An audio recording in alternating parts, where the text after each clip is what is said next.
Um, the next Torah topic that I would like to cover is murder. Now, you might think off the top of your head that that has very little application. Certainly, it has application to people who have murdered or people who are thinking about murdering somebody, which is probably a small percentage of people. But murder has a lot of application way beyond that.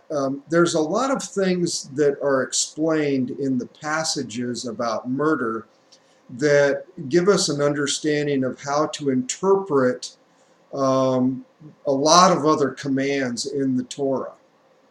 And as such, it's a very important topic for us to study. Um, First of all, let's point out that in Exodus 20:13, where we have the command for murder, it says, "You shall not kill." Some translations says, "You shall not murder." Um, this is a category. It's one of the 10 categories of commandments. And as such, it covers a lot of other things. It covers injury. It covers hatred. Okay? But let's start off talking about the Hebrew words that deal with this topic. First of all, 2026 harag is a general word for killing, and it includes killing animals. So sometimes it's translated slaughter, okay? But sometimes it's translated murder because it refers to murder. But it is a very general word for killing. The word that is used in the commandment, "Thou shalt not kill," is a different word. It is 75:23, ratzach. And ratzach is a general word for killing people. As such, it doesn't refer just to murder. It can also refer to accidentally killing people, which is translated in our language manslaughter. And if you look at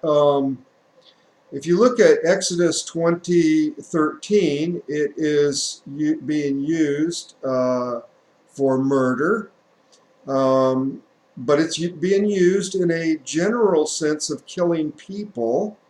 But there are certain exceptions to that rule. Okay, and this is something that we see in Hebrew a lot. It says, "Don't kill," and then it says, "But it's okay to kill under certain exceptions: military, capital punishment, self-defense." These kind of things are exceptions.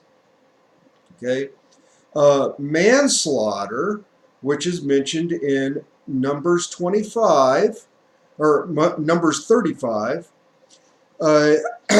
is where you accidentally kill a human. Okay, and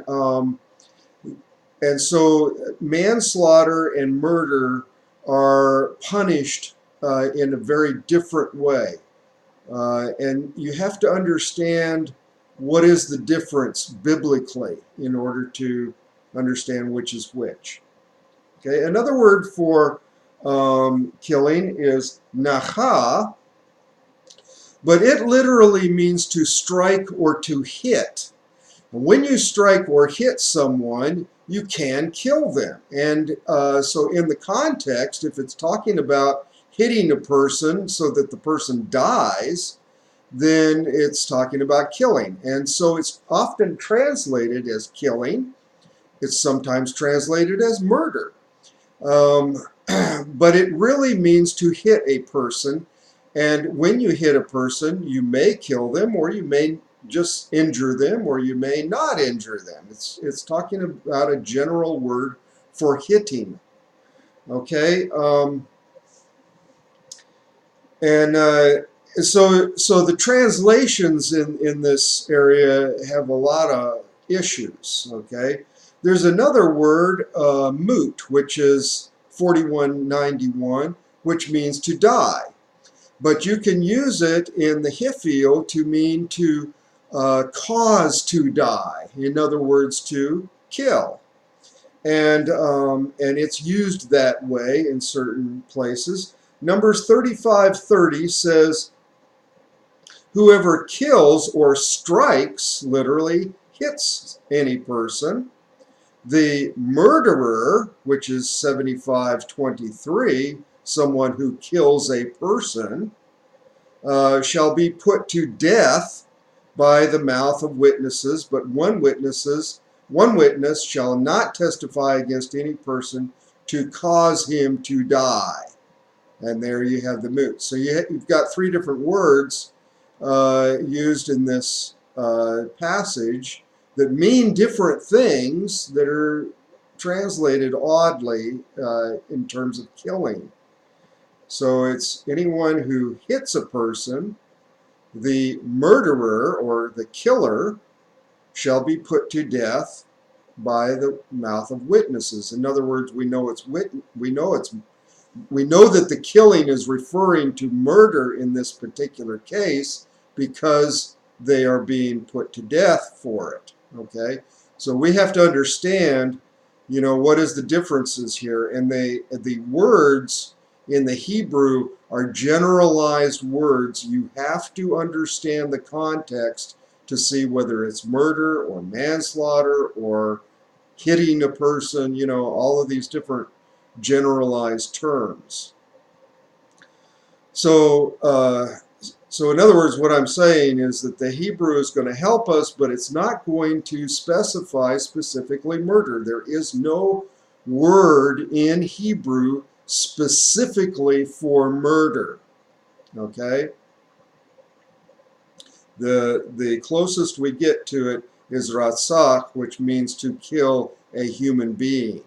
But it can refer, in some cases, to manslaughter, and therefore it refers to killing a human being rather than specifically murder. Okay, the command against killing another human, we specify that this refers to murder in order to acknowledge the scriptural exceptions found elsewhere. In other words, in Leviticus 19:16, and let me read this verse because it's a little difficult to understand in the English. Nor shall you stand against the life of your neighbor. Now, that's the way it is literally in the Hebrew, but the complete Jewish Bible paraphrases it into better English, and it says, but also don't stand idly by when your neighbor's life is at stake.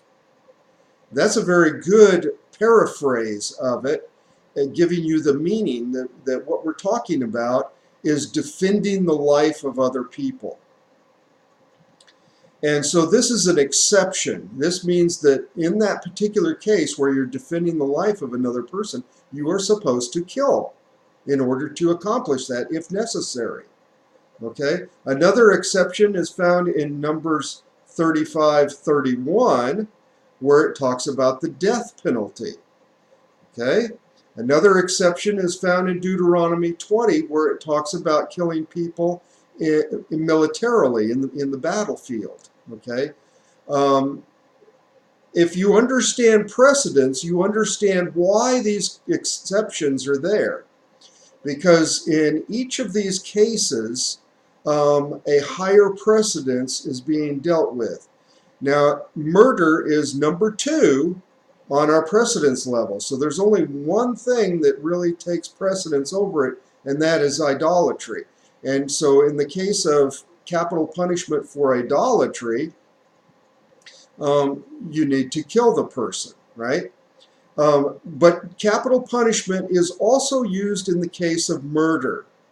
And so what we're saying is that murdering unlawfully, okay, when you're killing somebody and it's not for a legitimate exception, then that is murder, and that has to be killed. Okay, so when a person murders someone, then you do the death penalty for that in order to get rid of murder from your society. Okay, it's the same with the military. The military defense is designed to defend people from being murdered. Same with defending other people. When you defend people, you are keeping them from being murdered. Now, this can apply to yourself also. If you're defending yourself, you are keeping someone from murdering you. Okay? So all of these exceptions make sense if you understand precedence. So this is a second area of precedence. The most obvious area of precedence is where one category of command takes precedence over the other, and that's where idolatry requires the death penalty. Okay, but the secondary area of precedence is where a particular issue within the same category is taking precedence, and that is where you are killing out of hatred or killing out of some sort of malice is going to is going to be something of a lesser precedence than killing based on precedence issue of defending from that. Okay? Numbers 35:31. Let me read that one. Moreover, you shall take no ransom for the life of a murderer who is guilty of death, but he shall surely be put to death. Now, in this particular case, we're using the word for killing a human being, right? But we are in the context, it's talking about the fact that this person has actually murdered someone rather than manslaughter. Okay, so in that particular case, you have to kill him, and you cannot take a ransom for him. In other words, you can't commute the punishment from death to a fine. Okay, and the same command is given in case of idolatry. In idolatry, the punishment is death, and you cannot commute that sentence to a fine. All of the other categories below that, which is adultery, for example, is the death penalty.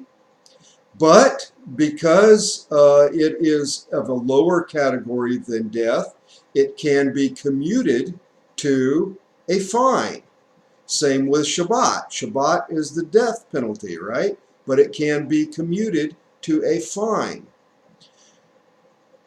What is the difference? Well, the difference has to do with idolatry. If you are snubbing your nose to the Torah, then you are committing idolatry.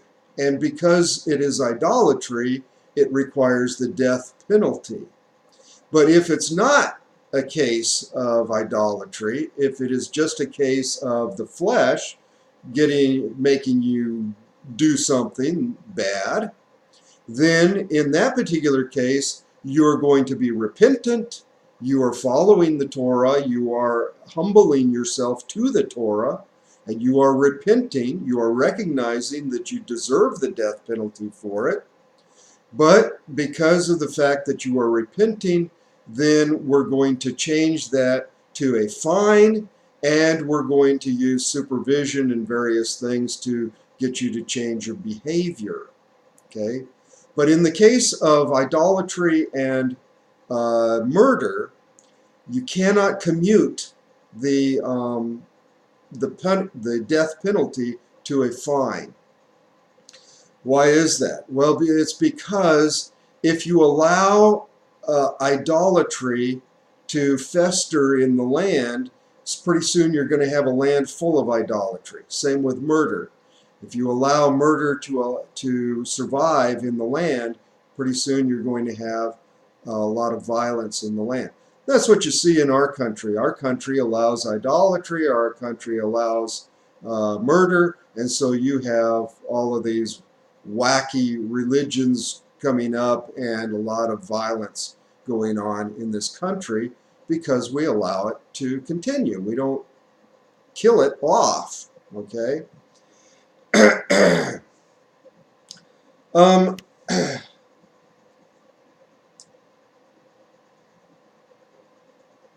Included in this category is hate. Murder is the outgrowth of hate. When you hate someone, the next step is to murder them, right?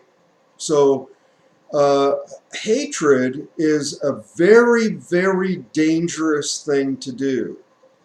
And one of the criterion for determining whether a killing is murder or manslaughter is whether the person hated the person in the past.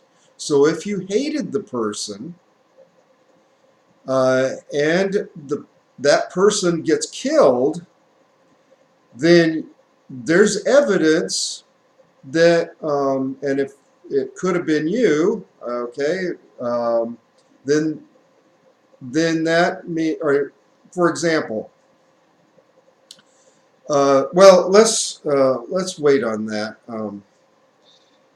The point that I'm making is that if you hate someone, then it's very easy to get into murder. And so therefore, it's very important for us to nip hatred in the bud. If you have a hatred issue, if somebody is bugging you, it's very, very important to get your attitude straight. And we do this by the washing of the water of the Word.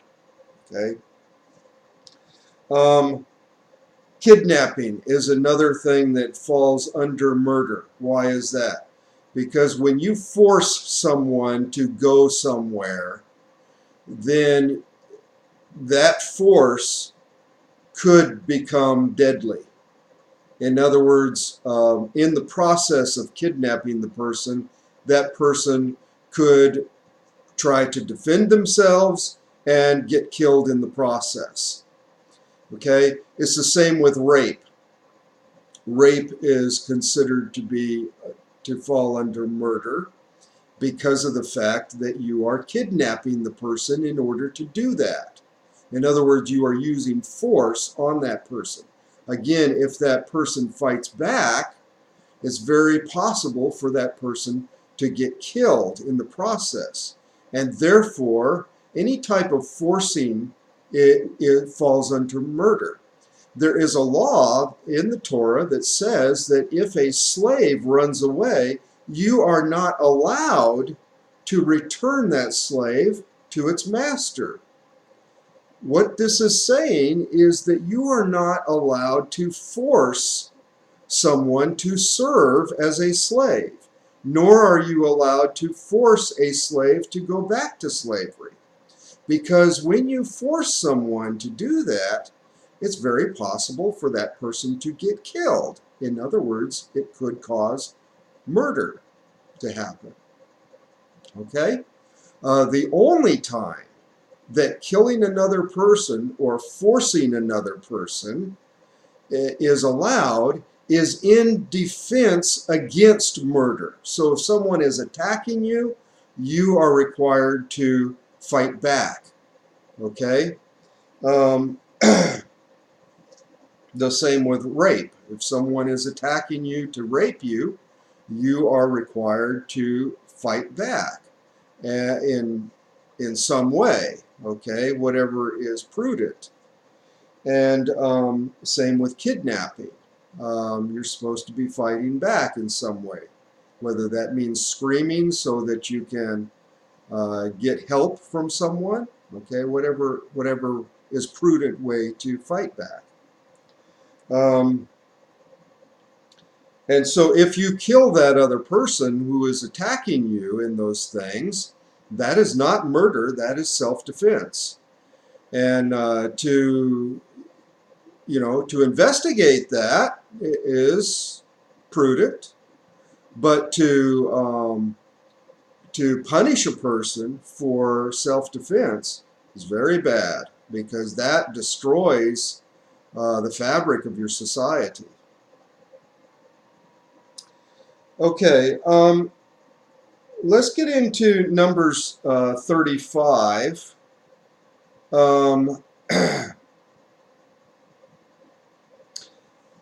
Let me read verses 16 through 24. But if he strikes him with an iron implement so that he dies, he is a murderer. The murderer shall surely be put to death. If he strikes him with a stone in his hand, by which one could die, and he does die, he is a murderer. The murderer shall surely be put to death. Or if he strikes him with a wooden handle weapon, by which one could die, he does die, he is a murderer. The murderer shall be put to death. The avenger of blood himself shall put the murderer to death when he meets him. He shall put him to death. If he pushes him out of hatred, or while lying in wait, hurls something at him so that he dies, or in enmity he strikes him with his hand so that he dies, the one who struck him shall surely be put to death. He is a murderer. The avenger of blood shall put the murderer to death when he meets him. However, if he pushes him suddenly without enmity, or throws anything at him without lying in wait, or uses a stone by which a man could die, throwing it at him without seeing him, so that he dies, while he was not his enemy or seeking his harm, then the congregation shall judge between the manslayer and the avenger of blood according to these judgments. So the avenger of blood is the person who is the officer who is trying to capture this person, and he is testifying in evidence, okay, and presenting the case. In other words, he's doing what we would call being a lawyer against this person. The manslayer, on the other hand, is going to give his version of the situation. And this is the chapter where it talks about the cities of refuge. If someone is a manslayer, in other words, accidentally kills someone, he has to go to the city of refuge and live there until the death of the high priest.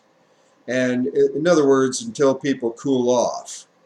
And because, as we just read, it's okay for the avenger of death to kill him in the road. In other words, if this person kills somebody accidentally, what he needs to do is he needs to run as fast as he can to that city of refuge.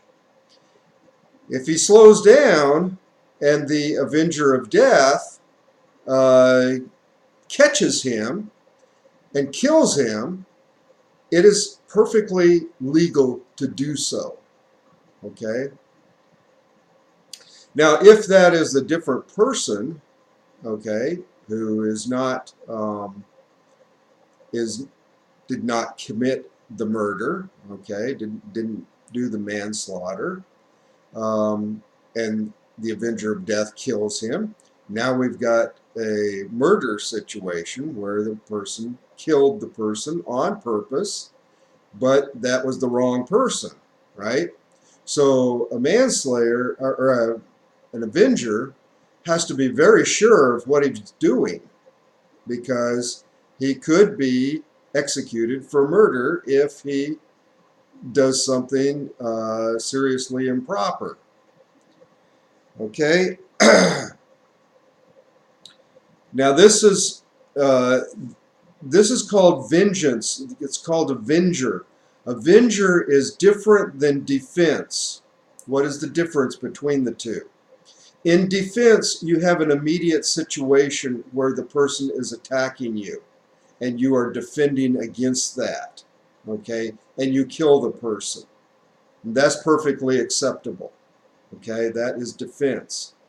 The avenger, on the other hand, is after the fact, after the murder has been happened, then he gets the information, decides that this person is the guy who did the murder and that it definitely was a murder based on the evidence, and he goes and chases down this person and kills him. Okay? That is vengeance. And we know that vengeance belongs to the Lord. And in the case where we are in our society, we're not allowed to do that by our law. And so we have to refrain from doing that. We have to go to God to take vengeance on these people. Okay? But under Torah in the land, this is how it would be handled. And in fact, and it goes on, if you read chapter 35, it'll explain a lot of the details about how the city of refuge works. If the person goes to the city of refuge, then there is a trial about that killing. And they decide, was it murder or was it manslaughter? And they use the evidence that we just read to decide that. Okay? And if it turns out to be an accidental killing, then the person can live there till the high priest dies.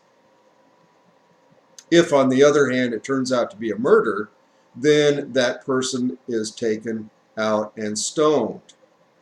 Okay? And the avenger of death is going to be the one who's going to throw the first stone. And the avenger normally is the witness, okay?